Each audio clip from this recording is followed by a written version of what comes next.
علم بلاغہ مقدمہ فصاحت اور بلاغت، یعنی فصاحت اور بلاغت یہ کیا ہوتی ہے، یہ بھی امپورٹنٹ ہے، آپ نے اس کو غور سے جو ہے نا سننا بھی ہے اور اس کو ذہن میں رکھنا ہے، ٹھیک ہے۔ چلو پڑھے اس کو، فصاحت۔ بسم اللہ الرحمن الرحیم۔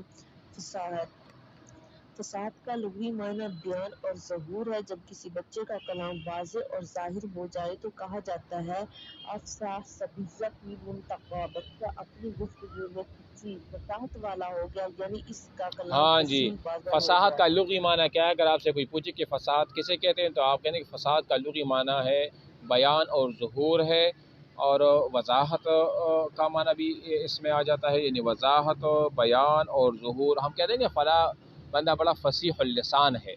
فصیح اللسان کا کیا مطلب ہے؟ کہ وہ جو بھی بولتا ہے نا بڑی یعنی بڑی فصیح انداز میں، اور اس کا جو بیان ہوتا ہے یا اس میں کافی ظہور ہوتا ہے، ہر ایک چیز کو کیا آ جاتا ہے، سمجھ بھی آ جاتا ہے، تو اس کو فصاحت کہا جاتا ہے۔ وہ فصاحت کا لغوی معنی ہے، اور اصطلاح میں فصاحت وہ کہتے ہیں کلام فصیح واضح ہو گیا۔ اصطلاح میں فصاحت کلمہ، کلام اور متکلم کی صفت واقع ہوتی ہاں ہے۔ جی، اصطلاح میں فصاحت کلمہ، کلام، متکلم کی صفت واقع کیا مطلب ہے؟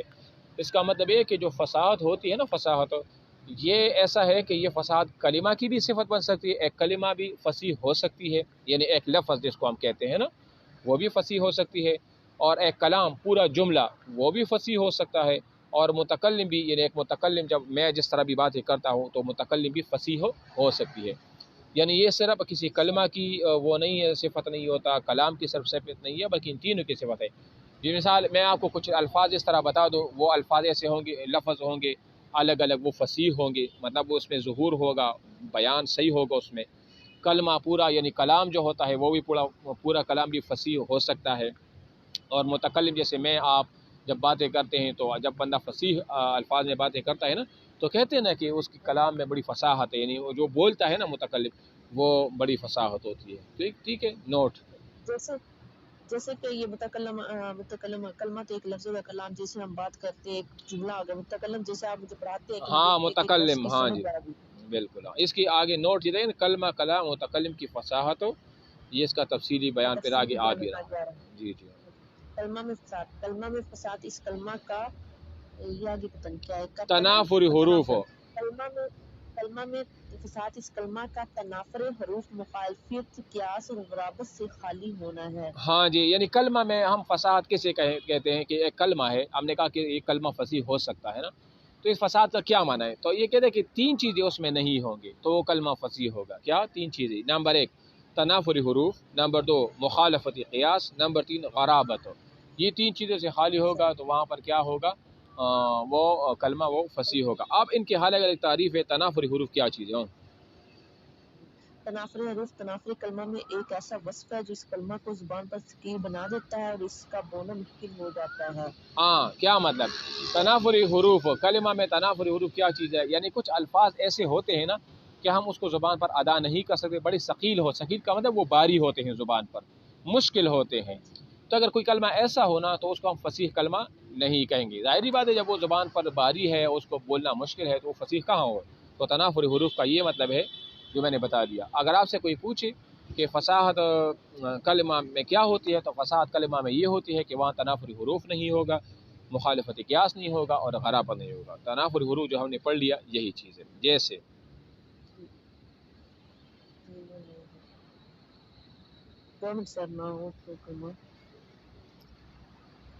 چلو اچھا سر کی وہ کہتا ہے انتشا، یہ پربری جگہ وہ کہا جاتا ہے، پربری جگہ کو کہا جاتا ہے۔ اچھا یہ کیا ہے؟ یہ جو مثال انہوں نے دی ہے نا، الحق خغ، اور یہ نیچے کیا لکھا ہے؟ ان نفاخ ہے، کیا چیز ہے ہمیں نظر نہیں آ رہا۔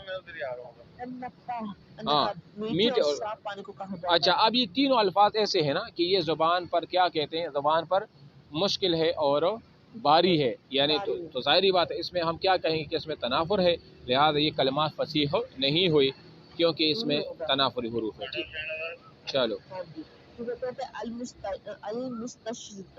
المستشزر بٹو ہوئی رسی گندھے ہوئے بال. ہاں المستجرات، المستجر یا المستجرات یہ ایک شعر کا ایک لفظ ہے. تو یہ دیکھو یہاں پر بھی ان حروف میں سے بوجھ محسوس ہوتی ہے نا کہ اس کو ادا کرنا ہے. ٹھیک ہے. ہاں جی. مخالفت قیاس جب کوئی کلمہ سبکی قانون کے مطابق جاری نہ ہو تو یہ مخالفت قیاس ہے. مثلا متنبی شاعر کا ہاں شعر ہے. مخالفت قیاس کیا ہوتی ہے؟ جب کوئی کلمہ صرفی قانون کے مطابق جاری نہ ہو تو یہ مخالفت قیاس ہے. مثلا متنبی شاعر کا شعر ہے. مطلب کیا ہے؟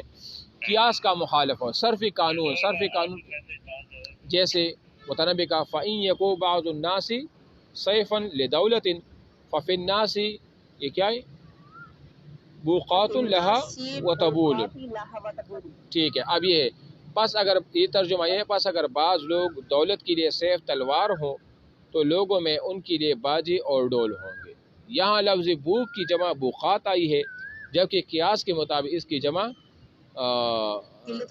ہاں ابواق آتی ہے. ٹھیک ہے. اب دیکھو یہاں مخالفت قیاس ہے نا، یعنی صرفی قانون کے مطابق اور صرفی تحقیق کے مطابق تو اس کی جمع یہ نہیں آنی چاہیے تھا جس طرح انہوں نے بوقات لکھا ہے، بلکہ کیا آنی چاہیے؟ ابواق یہ ہونی چاہیے. لہذا اس کلمہ کو بھی ہم کیا کہیں گے؟ غیر فصیح کہیں گے. سمجھ آ رہی ہے نا؟ ہاں جی. اصل میں بوقات آیا تھا، بوقات لکھا ہے اس لیے. ہاں. تو یہ کیا ہوا؟ غرابت. بس یہ باقی مثال نا، ایک ہی مثال آپ یاد کریں، غرابت پڑھے ہم. صحیح سر میں کہتی یہاں تک کافی الفاظ جو ہے اس وجہ سے نہیں تو غرابت تو پڑھے نا. یہ تو کلمہ کی وہ جو 3 قسمیں ہیں نا وہ تو ختم ہو جائے گا نا.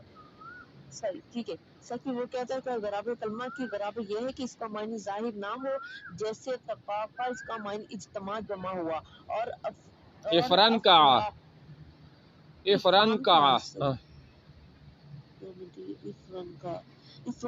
معنی اس طرف پھر گیا. اطلاحاً کا معنی اشتد سخت ہوا. اب مطلب کلمہ کی غرابت یہ کہ اس کا معنی ظاہر نہ ہو. غرابت ہونا وہ اجتے سے تم اصل میں یہ ہے تو اجتماع کا معنی میں ہے، اور افران کا معنی انصرفا، اور اطلاحما کا معنی ہے اشتدا یعنی سخت ہوا. تو یہ غرابت ہوا. تو یہ ایسی چیزیں ہیں، یہ 3 تنافری حروف، مخالفتی قیاس اور اس طرح غرابت. یہ اگر ایک کلمے کے اندر موجود ہو ان میں سے ایک بھی تو وہ کلمہ فصیح نہیں کہلائے گا، اور اگر یہ تینوں اس میں نہ ہو تو وہ کلمہ کیا ہوگا؟ وہ فصیح ہوگا.